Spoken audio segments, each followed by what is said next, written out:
Hello, hello. Welcome, welcome. Come on in. I've got a story for you today because this week, Matt and I are celebrating a very important anniversary. Nope, it's not an anniversary of our love, although it is 18 years this year, which feels like a great achievement. The anniversary that we are celebrating is this sofa. And I've got a story for you today, something that you can think about in terms of your dreams, your next chapter, where you're going, and to know that you can begin now and begin with the first steps.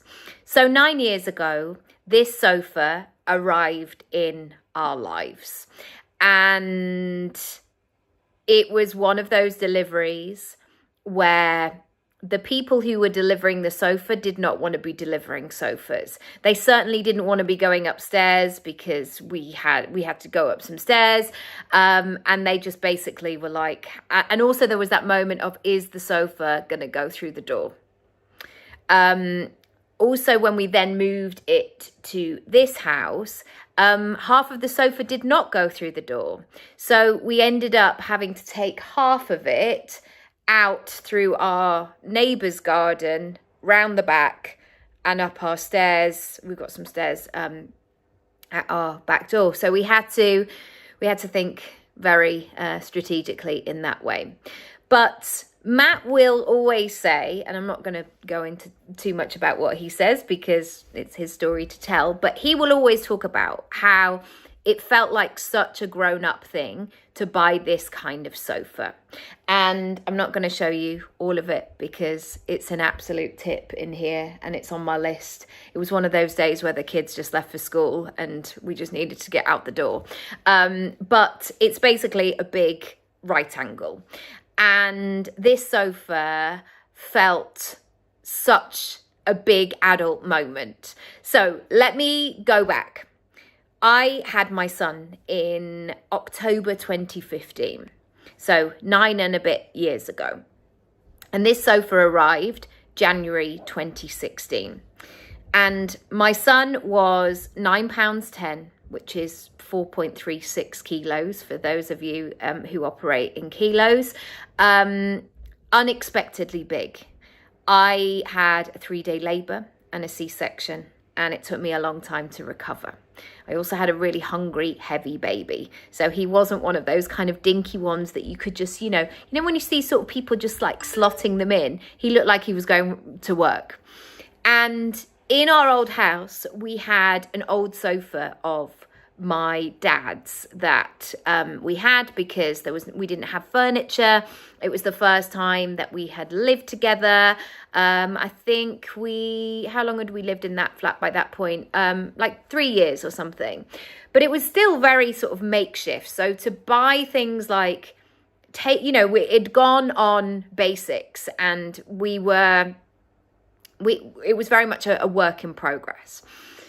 When I came home from that hospital, I realised that I didn't have a plan work-wise, which you may say is irresponsible. And yes, I would agree. I did have a plan, as in I had a business and I had ways of making money, but I fully stand by, until you have that baby and you meet that baby and you understand how you're going to be, how the baby's going to be, you can make all the big plans in the world, but until you get there, you don't know. And one of the things that really shocked me was how long it would take for me to feel normal again. My normal. And we had this sofa, which up until the point of having Oscar, my son, it was fine. It wasn't really noticeable. I mean, even in pregnancy, it was fine because I had like a ball thing. I had a yoga bolster. I had all sorts of stuff going on. And it was only when I got home and I really sat on this sofa and I thought, this sofa is the most uncomfortable thing I've ever sat on in my life. It's I don't know how to get comfy on it. Also, lots of people were visiting. There wasn't enough seats for people to sit down. And we also had quite a big living room. So we'd all be kind of wedged in, or we'd be bringing, the Peter Kay emergency chair, bring it in, have a sit down. So it felt like a doctor's waiting room. And that's when the inspiration for the sofa came. I was like, this sofa, we've outgrown this sofa. We are parents now. We are grown-ups. It's time for a grown-up sofa. Yet, we at that time, as I've mentioned, no understanding work-wise of how this was going to work. We had no idea. We had no business thinking about buying something like a sofa. We were literally trying to survive day by day. If you've had follow-up checks after having a baby, usually the baby puts on all their weight that they drop after the birth very quickly. I was in and out of that clinic for 2 months afterwards, trying to get his weight up. So I was in and out, and I was trying to figure it all out. So it wasn't like I had this big stack of cash going, oh, it'll be fine, I'll just do that, and we'll just buy a sofa, we'll just order it. So we knew that wasn't a situation. But, and here's the first lesson, here's the first takeaway. I understood that where I was right now, it needed to be temporary, because I had an idea that a change was possible. A change was desired. And quite often what can happen is that when people have an idea, a desire, a sense of like, oh, I'd like to do that, it so quickly is pushed down because of the practicality. And so instead of saying, well, it's probably going to be another 2 or 3 years before you can afford a sofa, etc., I decided to think, okay, I'm still going to be in this motion that this sofa is on its way. And so that was a really key first step. The second thing that I decided was to get into the nitty-gritty of what a sofa looked like. Now, it was one of those dreams that became very clear to me. I was like, I want it to be a corner sofa. I want it to be comfy. It's not going to be one of those show sofas. When you see people's houses and you're like, how do you lie? You don't watch telly on that sofa. You sit very politely and have polite conversations and drink tea with cups and saucers. Our sofa is like a member of our family, which you would see if I turned the camera around. So I don't always have all those specifics. And so if I do have that dream, sometimes the only piece of the puzzle that I have is, it's not this. It's not this. And I knew that with the sofa. It's not this. I don't want a two-seater sofa. I don't want this color, like it was a really horrible lavender color. No. But with this dream, I had the specifics. I was like, I want it to be this kind of texture. I want it to be this sort of shape. And so I got into the excitement of it. And that's really key.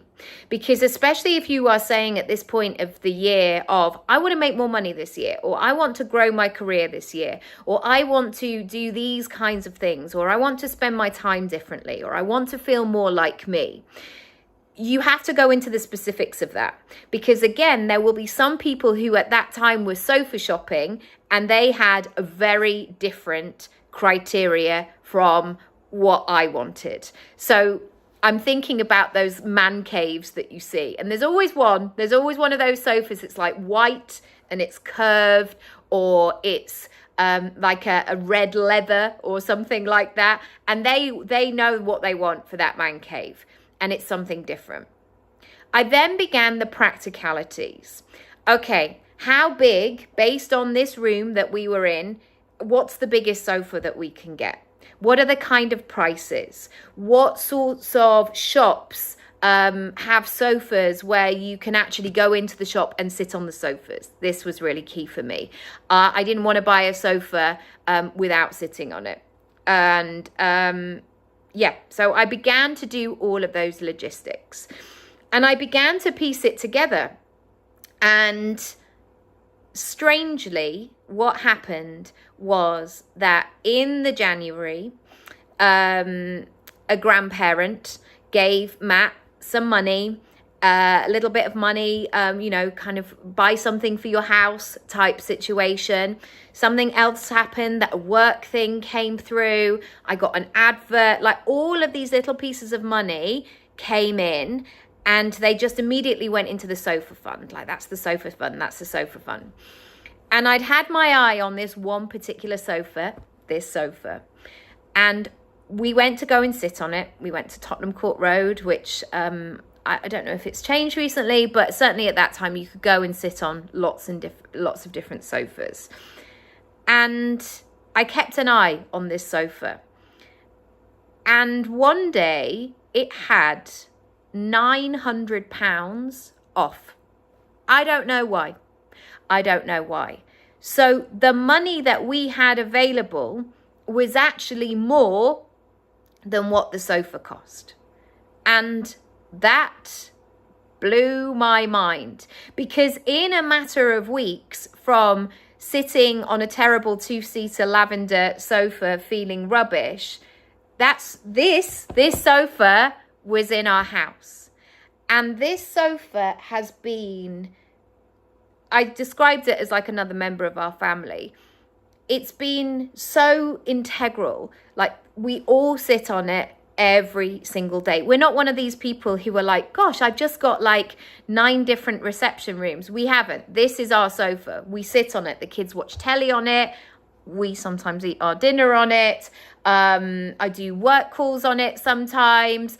Family, friends, people have cried and laughed, and it's so part of our lives. And I know that when my children are all older, they're going to remember this sofa. They're going to remember it because it's in every single picture. Likewise, my red dressing gown that I used to do so many lives on Instagram. I was always wearing that red dressing gown because I always had children who never slept.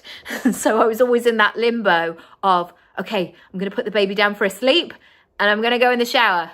And then it's like, the baby's not going to sleep. Okay, right, take one of those little chairs into the bathroom, put the baby in there, get in the shower, all of the things. Your dreams, your passions, your wish list, your things that you want to be, do, have, and feel this year are important and valuable. And they may not be immediate. Some of them will take time, effort, focus, resilience, money, confidence, a backbone, courage, all of it. And sometimes they will be a long way in the works. And your impatience and your sense of injustice and frustration that these things are not happening immediately may create blocks along the way. However, today, I would love you to do 2 things. Number 1, trust the dream. Trust it. If it's coming through to you, trust it. Don't shut it down immediately. You know, if a small child came up to you or an elderly person and said, do you know what I've always wanted to do? Or I would really like to do X, Y, and Z. You wouldn't immediately say, well, that's never going to happen. Is it? How am I going to do that? I would hope that even if you had no idea how it was going to happen, you would ask more questions. Tell me about it. What are you doing? What's happening there? Give me all the details. Why do you want to do that? How long have you wanted to do it? Be inquisitive, be curious. Do that for yourself. Instead of going into practical mode of the how and, well, I don't know, and nobody ever has bought a new sofa in my family, all of these things. Just be with the dream. Get really specific about it. Trust it. It's trying to tell you something. And part 2 is go into the details and the specifics of the information that you need to know about this dream. So going back to the sofa, I had strong views about the colour, the shape, the kind of size that we would want, the formation of what it looked like, how the cushions were. Some of them like didn't have the armrests, the feet, all of it. I want you to get into the specifics, because when you've got specifics, you will have a sense of being able to say yes or no to your dream. Is it close? Am I closer or am I further away? And so often we then ask more questions because of fear or a disbelief that it can happen. But I'm here to say that yes, sometimes it will take time. But I bet you that you've had times in your life where something felt like it came out of nowhere. Something that you thought might be hard was actually so easy because it was so aligned. It was so on purpose. It was so exciting. It didn't feel like hard work for you. And we are at a time now where I've realized over the last 5 years, there'll always be a reason not to. Always, always, always. And so many people live in this situation of, well, when the kids go back to school, or when I'm less tired, or when the economy is a bit more stable, well, when the pandemic's over, when. And do you know what happens? Is something goes and then something replaces it. Something that we were worrying about stops, changes, finds a solution, and then something else comes in that we weren't expecting. And so there is no perfect time. It may take longer. It may take longer. It may require work and focus and all of those things. But it is possible. And I don't want you to let yourself off the hook here. It's so easy to go, I don't know what I like. I don't know. I don't mind. What do you think? Especially for us as women, as girls who are conditioned in that way. We have this ability to be flexible and adaptable and easygoing and just, cool, like whatever.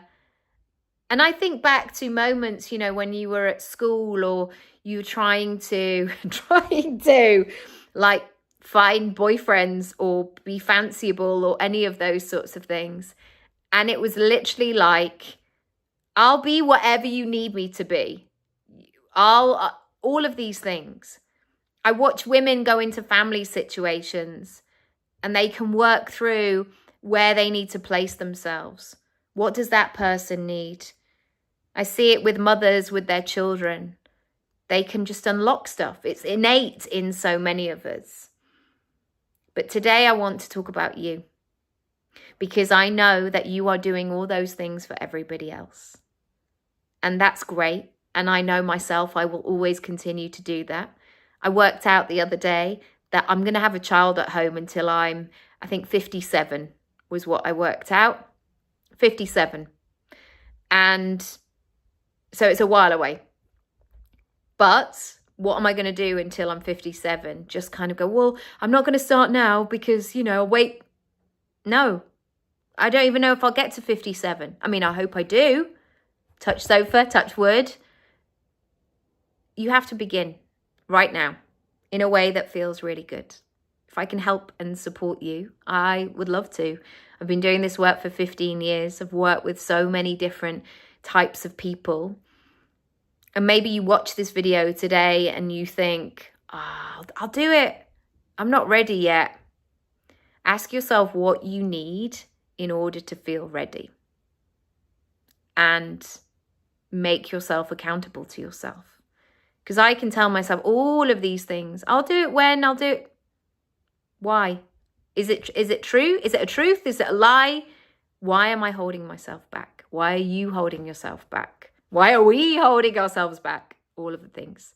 Send me a message. Let me know what you took away from today's little sofa chat.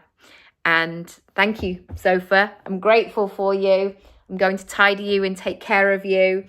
And I can't wait to wash you in the summer.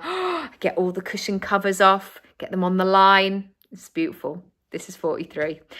Thanks for watching. Thanks for listening. Lots of love, and I'll see you soon.